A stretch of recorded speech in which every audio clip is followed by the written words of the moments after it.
Hello and welcome to my YouTube channel is English with Swati. आज बात करते हैं डायरी एंट्री की। हमने देखा है कि हम डायरी क्यों लिखते हैं, है ना। What are the benefits of writing diary. Diary can be our best friend, है ना। जो हम थॉट्स लोगों को नहीं बता पाते हैं, जो सीक्रेट्स हमारे मन में हैं और कोई हमें बेस्ट फ्रेंड नहीं मिलता है, तो हम डायरी को भी अपना बेस्ट फ्रेंड बना सकते हैं। Because this is your personal document, no one is going to look at it, right. तो आज हम बात करते हैं डायरी एंट्री की। Let us see the topic. Topic है आज का, you paid a visit to an old age home.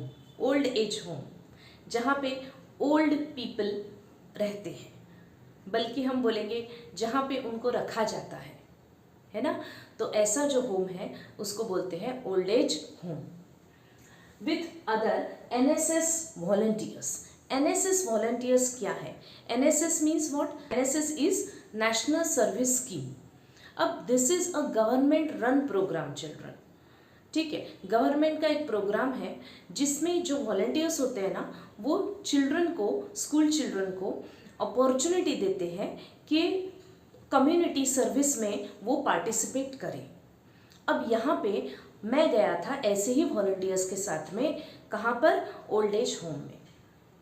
Okay, now I visited with the NSS members, NSS volunteers there, and what I saw, what was my experience, that is written here in the diary.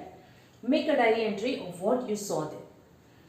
See, date, day, time. We had done it, date, day and time. 9 PM.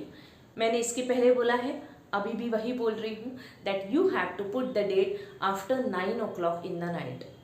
कोई भी सुबह में उठ के diary नहीं लिखता है, शाम को भी नहीं लिखना है। Just you have to remember that before going to bed you have to write down the diary. So हमने यहाँ पे टाइम दिया है 9 PM।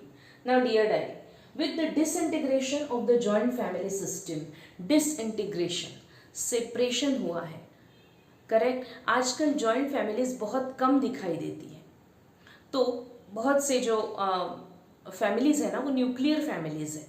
तो डिसइंटीग्रेशन ही हुआ है जॉइंट फैमिली का, सेपरेशन हुआ है, उसमें ब्रेक्स हुए हैं, वो आजकल नहीं दिखाई देते। तो क्या होता है उसकी वजह से? With the disintegration of the joint family system, the old people find themselves deserted and alone. Old people जो है घर के, वो खुद को डेजर्टेड या अलोन महसूस करते हैं कि मम्मी पापा दोनों भी वर्किंग हैं, है ना, और बच्चे स्कूल जाते हैं। तो घर के जो ओल्ड पीपल हैं, they always definitely they will find themselves as alone and deserted. उनको ना कोई बात करने के लिए चाहिए होता है जो उनको नहीं मिलता, क्योंकि दिन भर ये सब लोग बाहर रहते हैं। आने के बाद में उनमें इतनी कैपेसिटी नहीं बचती होगी उनसे बात करें, ये घर में किसी को मेरी ज़रूरत नहीं है, तो बहुत ज़्यादा अलोन सा महसूस करते हैं। It is unfortunate that in the evening of their lives, in the evening of their lives, अभी तो उनकी लाइफ खत्म होने को आई है ना, ओल्ड पीपल की लाइफ अभी खत्म होने को है। तो this is that is why it is called evening of their lives. They are not looked after by their children.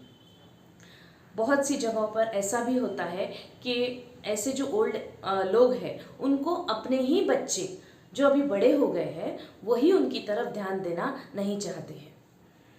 The concept of old age homes is for such old people. ऐसे ही old लोगों के लिए ये concept है old age home का, जो घर में है लेकिन उनको अलोन सा फील होता है, उनको बात करने के लिए कोई नहीं है, या फिर एक दूसरी चीज़ ये होती है कि उनके अपने ही बच्चे उनकी तरफ ध्यान नहीं देना चाहते हैं। They just want to get rid of such people.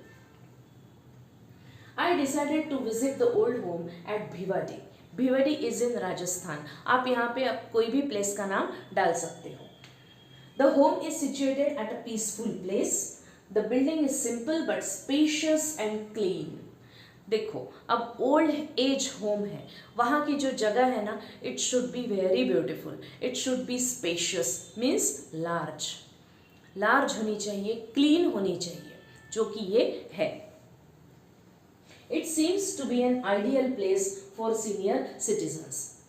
वो एक आइडियल प्लेस है सीनियर सिटीजन्स के लिए। उनको तो खुला आसमान चाहिए, है ना, खुली जगह चाहिए जहाँ पे वो यहाँ वहाँ घूम पाए, इससे उससे बात कर पाए, और this is the ideal place for them. A doctor visits the home daily to check up the senior citizens. Doctor आता है रोज वहाँ पे उनको चेक करने के लिए. There is a permanent nurse employed to look after and give the medicine on time. अब old लोगों के मेडिसिन वगैरह भी बहुत ज़्यादा होते हैं, उनके टाइमिंग्स हो सकता है उनको खुद को ध्यान में ना रहे, तो एक नर्स भी वहाँ पे 24 आवर्स वहाँ पे तैनात है. डॉक्टर रोज आते हैं. The home has a good library and other means of recreation. वहाँ पे एक बहुत अच्छी लाइब्रेरी भी है. ओल्ड हो गए इसका मतलब ये नहीं ना कि जो रीडिंग की हैबिट है वो छूट जाए. तो ऐसे लोग जिनको रीडिंग बहुत ज़्यादा पसंद है वो लाइब्रेरी में जाके पढ़ सकते हैं.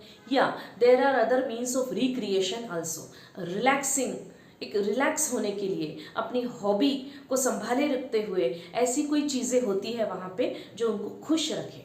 दैट इज़ द रिफ्रेशमेंट और that is the relaxing things which are available there. Means of recreation. अब हमें देखने के बाद में उनका रिएक्शन क्या था. All the inmates showered their parental love by insisting on having lunch with them. अब हमारे आने के बाद में ना वो बहुत ज़्यादा खुश हुए. हो सकता है उनको खुद के बच्चों की याद आई हो, उनके अपने ग्रैंड डॉटर्स ग्रैंड सन्स की याद आई हो, तो वो हमें देख के बहुत ज़्यादा खुश हुए और इंसिस्ट करने लगे कि आज हमारे साथ में ही लंच करना. What a satisfying and rewarding visit it was to meet our grandpas and grannies. देखो लास्ट में मैं यहाँ पे उनको ग्रैंडपा और ग्रैनी बोल रहा हूँ. अभी तक हमने उनको क्या बोला है, ओल्ड पीपल. अभी एंड में जाके मुझे एहसास हुआ कि see what life they are having here. Actually it is good, this space is good. Okay, everyone is taking care of them. लेकिन अल्टीमेटली क्या होता है ना, उनको अपने घर की याद तो आती होगी, उनको अपने ग्रैंड डॉटर्स, उनके अपने ग्रैंड सन्स की याद आती होगी. क्योंकि हम जब वहाँ पे गए तो उनको ऐसे लग रहा था जैसे कि उनके खुद के granddaughters and grandsons वहाँ पे आए हैं उनसे मिलने. बहुत ज़्यादा खुश हुए थे वो. तो ये देख के मैंने भी एंड में देखो उनको क्या बोला है, grandpas and grannies. So children, this is all about old age home. ये एक एग्जाम्पल है. ऐसे आप कोई भी जगह पे जाते हो तो वहाँ के लिए भी हम एक डायरी एंट्री कर सकते हैं. Fine, I hope you have understood this. Keep watching and please do like and share my video and subscribe my channel. Thank you.